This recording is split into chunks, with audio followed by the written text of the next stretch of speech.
I read The Remains of the Day by Katsuo Ishiguro, an author who received the Nobel Prize in Literature. I believe this novel's message is that you should take chances and allow yourself to make mistakes because that's the only way you can have a fulfilling life, a life without too many regrets about how you lived it. The Remains of the Day is a story about an English butler named Stevens and when he takes a 6-day road trip to the west country of England. It's a story about regrets, memories, and the beautiful landscape of the English countryside. Stephen resides and works in Darlington Hall, where he has worked as a butler for 34 years. It was previously owned by Lord Darlington, a man with good intentions that ended up helping Nazis because they took advantage of his kindness. But in 1956, an American, Mr. Foray, took over.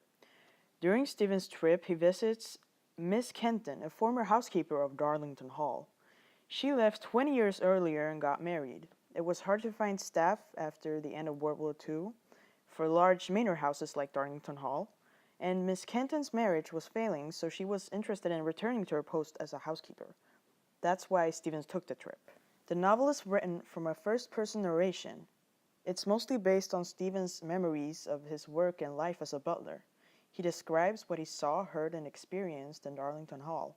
It seems nothing is more important to Stevens than to be a great butler, and he constantly ponders on how butlers can improve and what makes a good butler. He was loyal and never questioned his employer.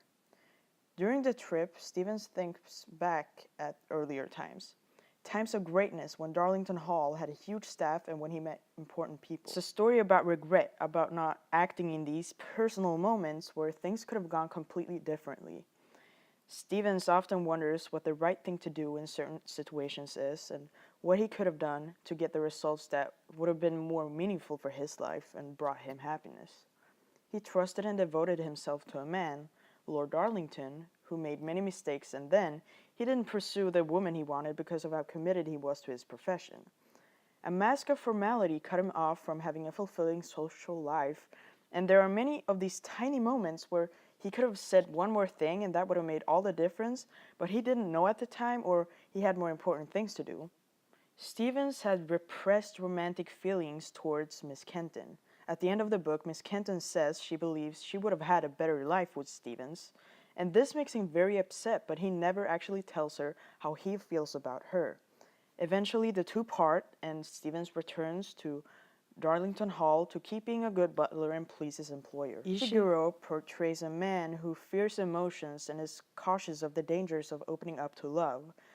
Instead of trying to get what he wanted, he maintained a professional role. He portrays a man who was far removed from real power, a man who contributed to someone more powerful than him, much like people today who work for those who hold more power. Many don't dare to do the things they want and get stuck in a cycle of pleasing others to maintain a good image. There's a clear character development of Stevens. His idea of dignity changes from maintaining professional to actually living a fulfilling life. Stevens wasn't accustomed to talking about his emotions, but he does, in the end of the book, say with actual words what he felt, something he hadn't done throughout the whole novel. It was when Miss Kenton admitted that she perhaps would have been happier with Stevens that he said, quote, "Moreover, as you might appreciate, their implications were such as to provoke a certain degree of sorrow within me. Indeed, why should I not admit it? At that moment, my heart was breaking," end quote. It was very shocking to see that Stevens felt heartbroken, since he was such a serious man who never let his emotions show. And that was the most remarkable part of the book. The entire novel is Stevens' account of the past and present, which gives the reader a distinct impression of his character. Stevens has a tendency to be very precise and overthink matters, and to share all his thoughts. For example, rather than simply explaining that Mr. Faraday's banter makes him uncomfortable, Stevens rambles on and on with reasons why he is unable to joke around with his employer and explains what he imagines Mr. Faraday thinks of him. When you read The Remains of the Day, it feels like you're trapped in Stevens' head. When it comes to symbolism, at one point in the book, Stevens admires the landscape. He thinks it's beautiful due to its restraint and calm, qualities he has and admires as a butler. However, by the end of the novel, he finds open mindedness, individuality, and love to be more important. Even though the plot might seem boring since it's about the life of a butler, it is actually interesting because Stevens reflects on his past decisions and eventually realizes that he had a lot of regrets. I think The Remains of the Day is a book that is supposed to make you reflect on how you want to live your own life. Many people value their work more than their friends and family, and I think Ishiguro wants the readers to be aware of the price of doing so.